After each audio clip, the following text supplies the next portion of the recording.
Valmiki Ramayana, Ayodhya Kanda, Book Number 2, Sarga 63, Roman numerals LXIII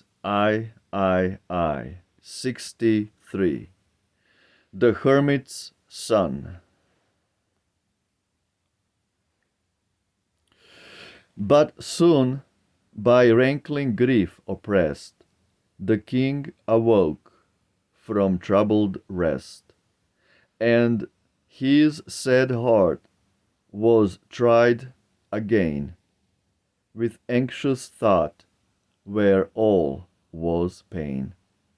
Rama and Lakshman's mournful fate on Dasharatha, good and great, as Indra pressed with crushing weight, as when the demons might assails the sun god and his glory pales.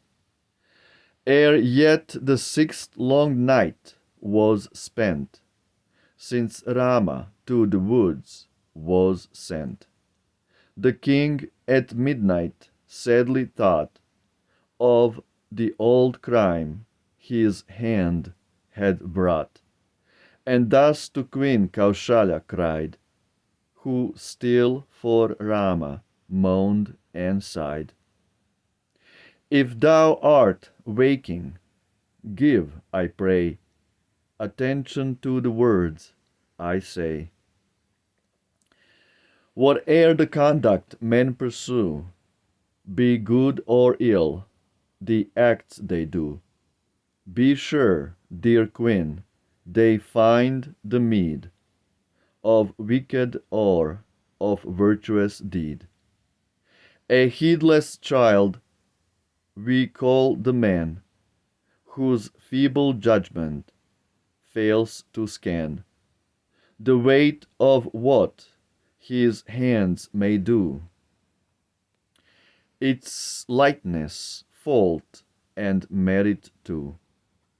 One lays the mango garden low, and bids the gay palacios grow. Longing for fruit their bloom he sees, but grieves when fruit should bend the trees. Cut by my hand, my fruit trees fell, palacios trees I watered well.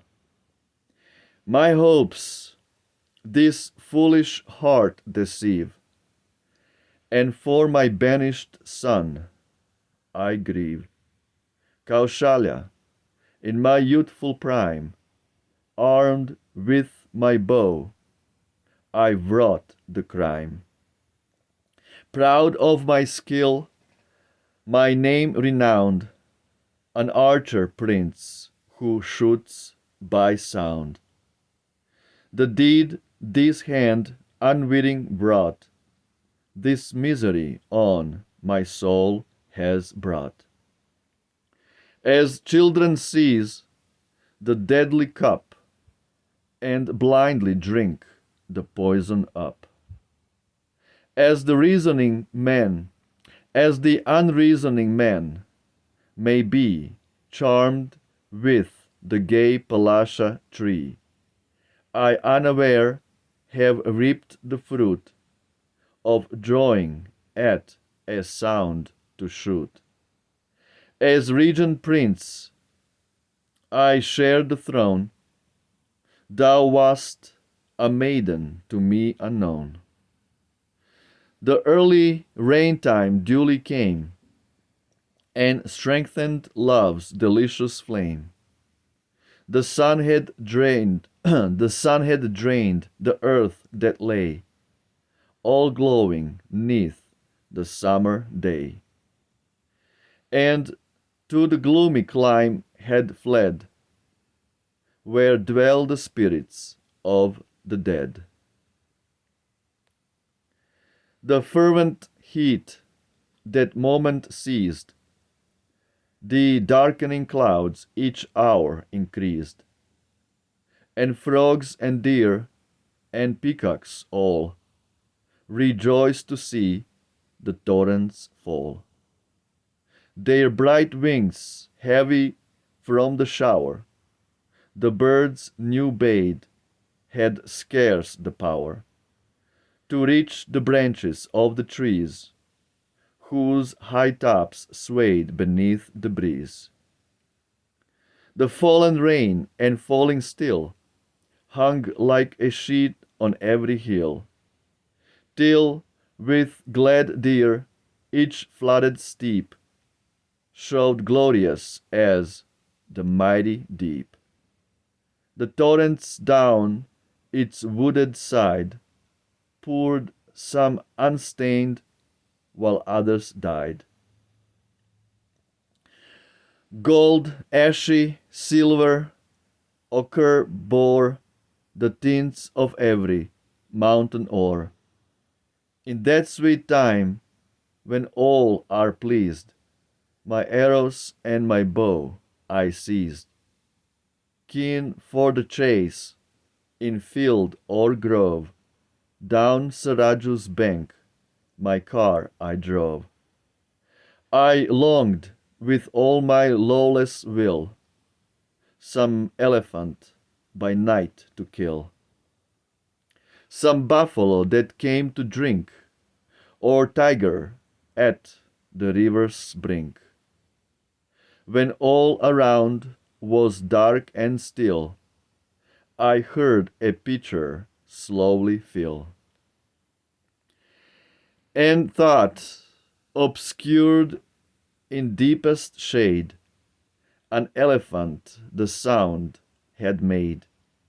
I drew a shaft that glittered bright, fell as a serpent's venomed bite.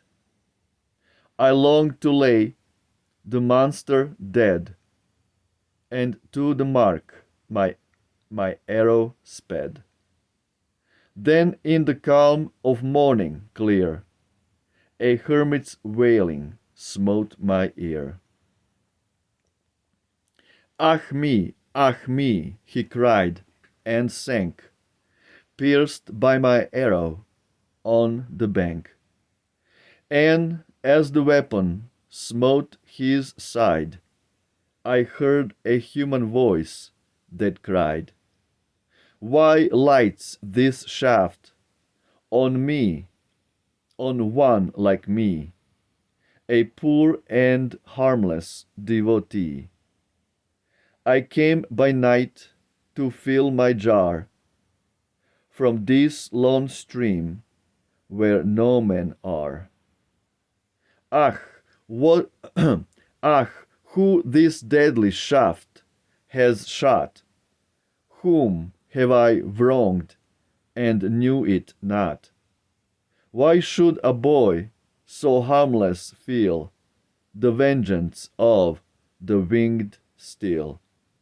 Or who should slay the guiltless son of hermit sire who injures none, who dwells retired in woods and there supports his life on woodland fare?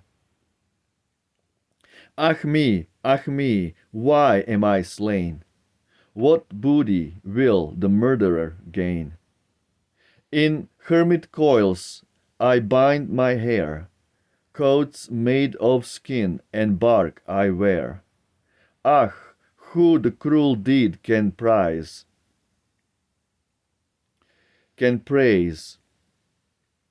whose idle toil no fruit repays, as impious as the wretch's crime, who dares his mother's bed to climb, who dares his master's bed to climb. Nor does my parting spirit grieve, but for the life which thus I live. Alas, my mother and my sire, I mourn for them when I expire. Ah me, that aged, helpless pair, long cherished by my watchful care, how will it be with them this day, when to the 5 I pass away. Pierced by the self-same dust, we die, mine aged mother, sire, and I, whose mighty hand, whose lawless mind, has all the three to death consigned.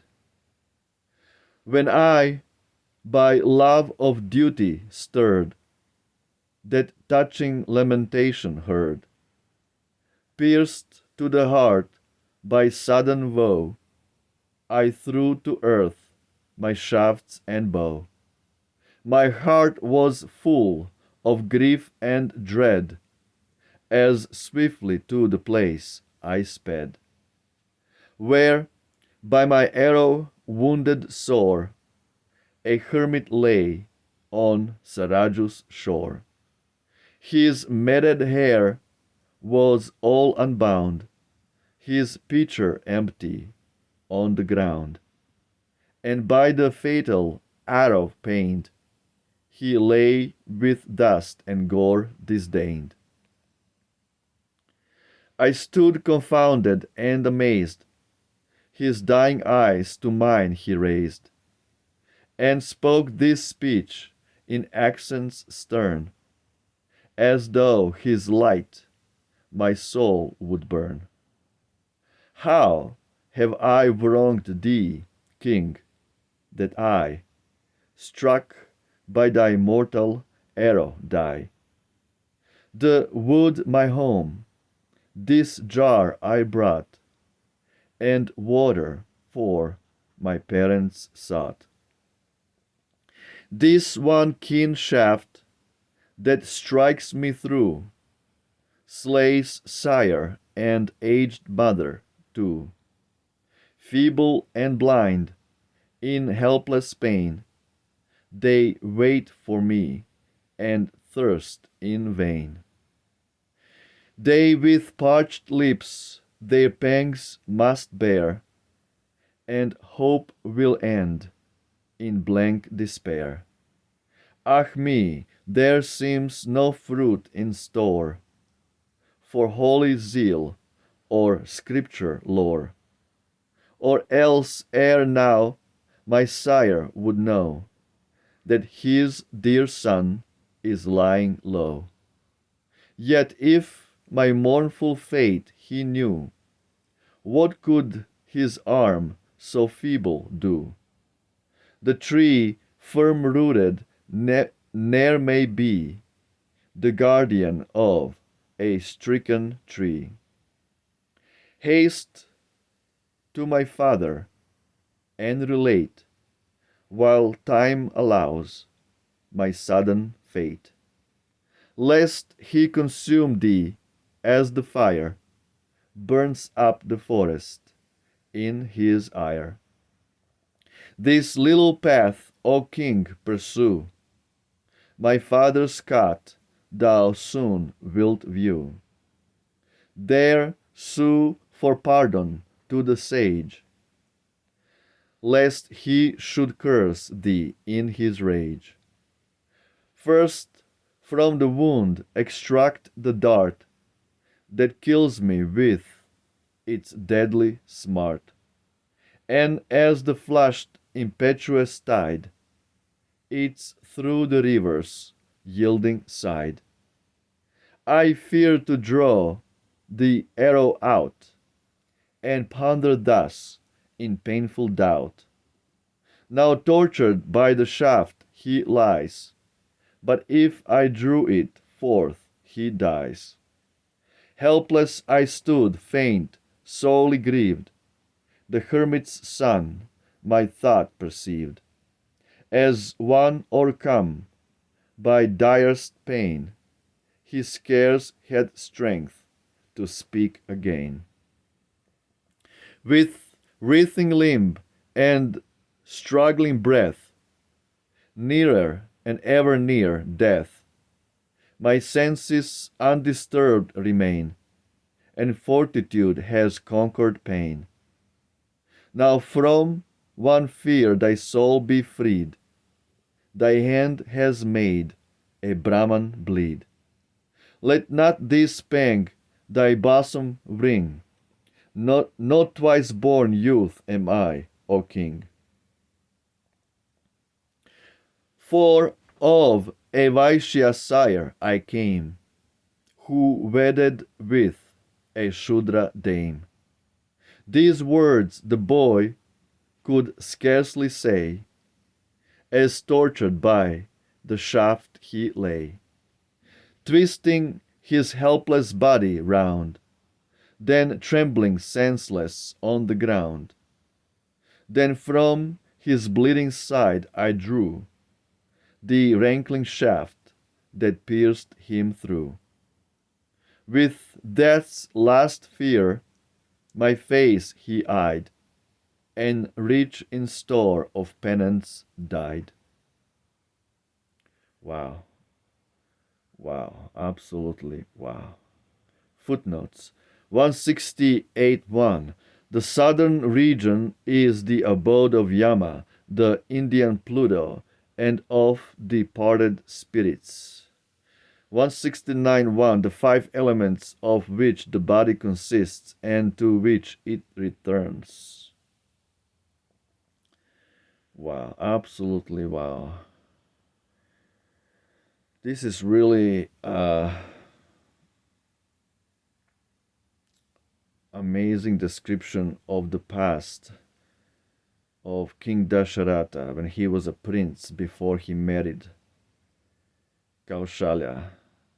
He was very proud of his talent, of his skill of using bow and arrow.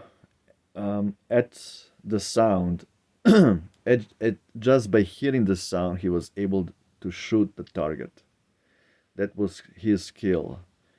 He had a specific mantra. He would chant, and the arrow would become a perfect guided missile that would hit the target just by hearing the sound. This is the superior technology people in previous yugas had. It was not a gross Stone Age technology of the computers and electrons firing positive or negative information bits and bytes. Everything is based on Stone Age technology in Kali Yuga. So they don't have this kind of sophisticated mantra propelled technology as it was done in previous yugas by the ability of virtue practicing. By practicing virtues back then, people were able to do amazing things. And because in Kali Yuga everybody is full of vice, specifically because they eat cows in a satanic global ritual of slaughtering cows, everybody is full of sin. And that's why this mind-boggling technology that existed previously is completely